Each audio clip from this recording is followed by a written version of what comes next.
What's going on, everybody? This is Chef Q coming to you live and direct. This is hot and fresh out of the kitchen. It's a new, or at least new to me, Spellslinger leveling build that is unaffected by the nerfs. We're using Wave of Conviction and Arc, as you can see in the video. It's doing a really good job of clearing, and it's really comfortable as well. So in this video, right here in this clip, I'm level 60 in a level 63 zone, so I'm a little bit de-leveled actually, but it's still just taking out all the trash mobs super fast. In Wave of Conviction, when you're the same level as the zone level, Wave of Conviction will usually just one-shot all the normal mobs, and Arc does a great job handling all the stragglers. And the best part too about Arc in Spellslinger is that it can actually cast behind you. You have like a 360 radius of where it can cast. So if you end up whiffing your Wave of Conviction for whatever reason, and you don't hit the whole pack, Arc will still hit everything else, and it just bounces between everything. It's really nice. And they complement each other really well. We can go ahead and go over the math real quick. So worst case scenario, because I don't know when the Spellslinger reservation goes down on the levels.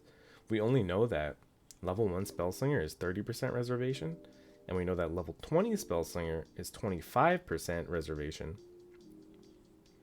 This is the math for worst case scenario, just assuming it's always going to be 30%. And I'll show you guys how it works real quick. So we're going to start with Arc. So with Arc, you're going to want Spellslinger plus Arc, and then you can use added cold, added lightning, or controlled destruction, and that depends on your links. So if you have blue, Spellslinger, Arc, and controlled destruction is stronger than added lightning. But if you have 2 blue, 1 green, you would want to do Spellslinger, Arc, and added cold until you get that 3 blue. So that's going to be 39% of your mana. Then we have Wave of Conviction, and again, Spellslinger, Wave of Conviction. You want Fizz the Lightning to help you with the exposure, and then you would use Controlled Destruction if you have blue.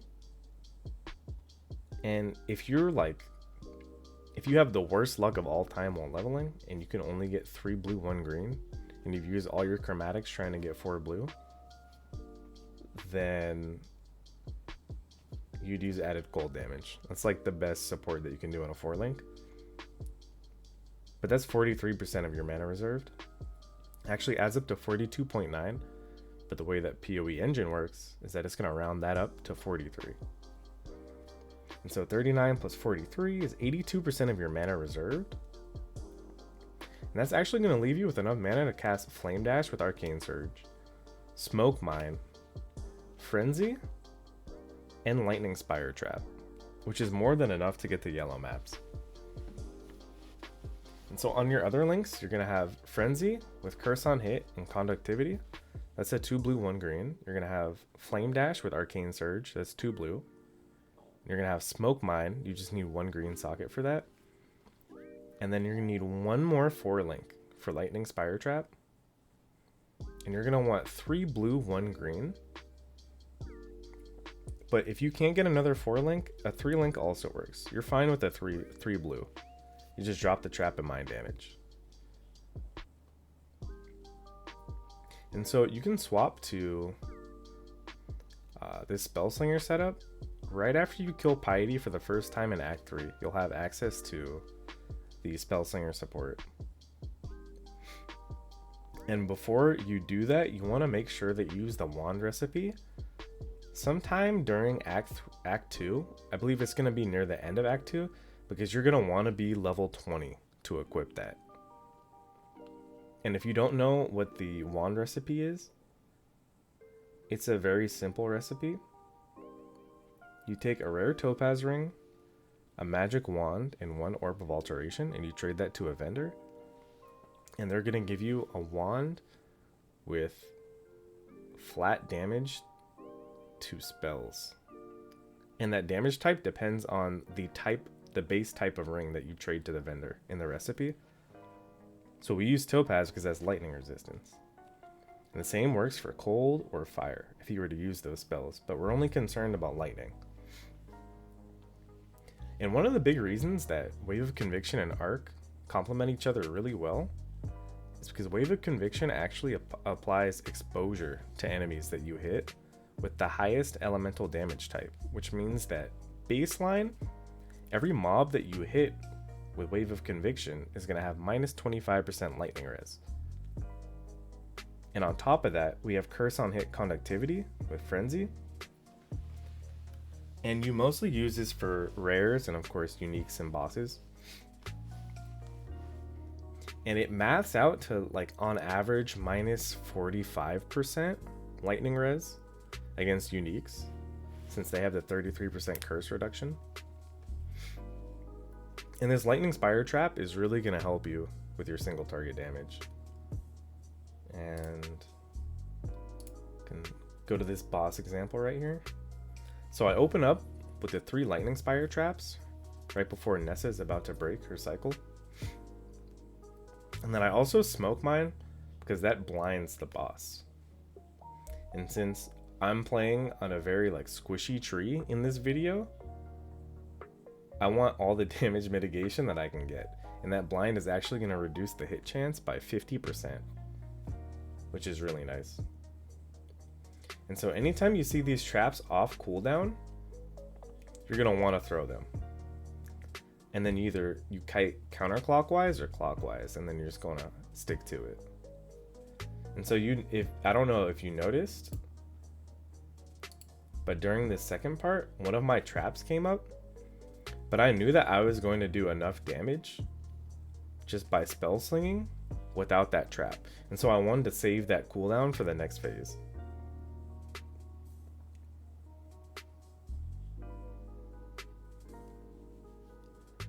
And we can move on to the POB.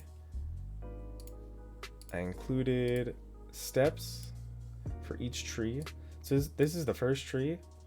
I would move over to this semicircle first, grab this, and then make my way over towards the middle, towards the witch. After that, step 2, I would rush elemental overload, because this gives us 40% more damage. A lot of our damage comes from this. And then I would fill out the dark arch tree.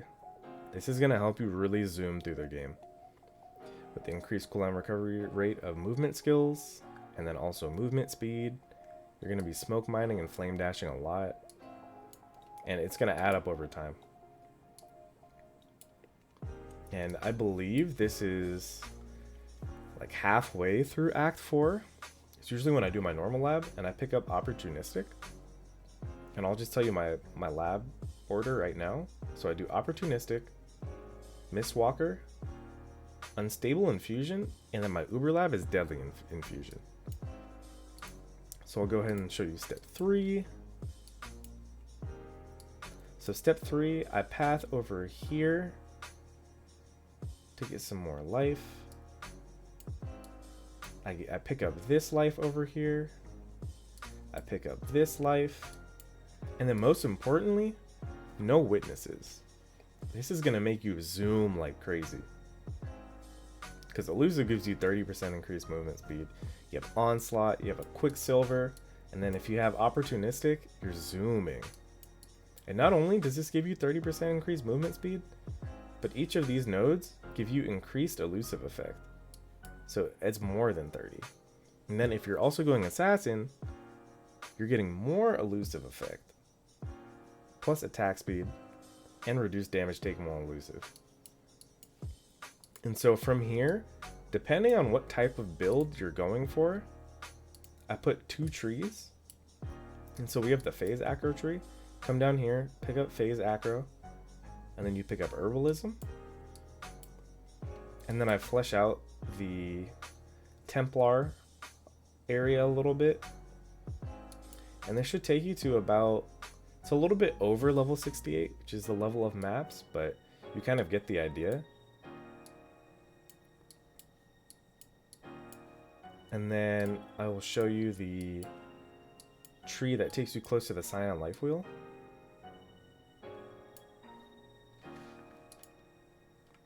Oops.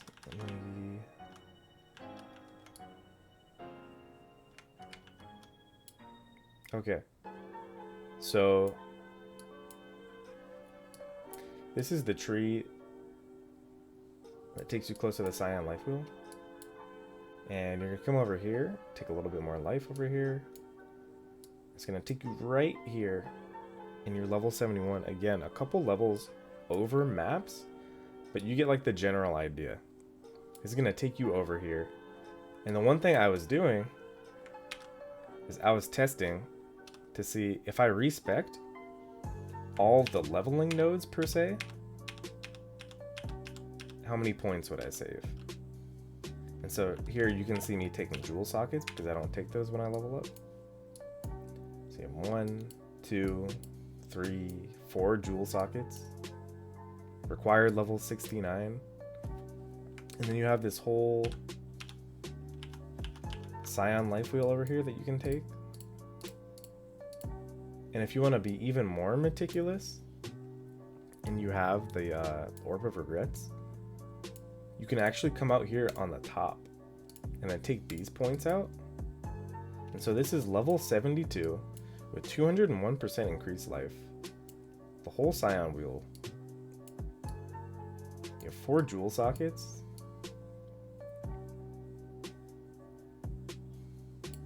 And now you can start pumping in crit multi. So you come up here, take Throat Seeker. There's a lot of options that you can do, but this just leaves you in like a really good spot.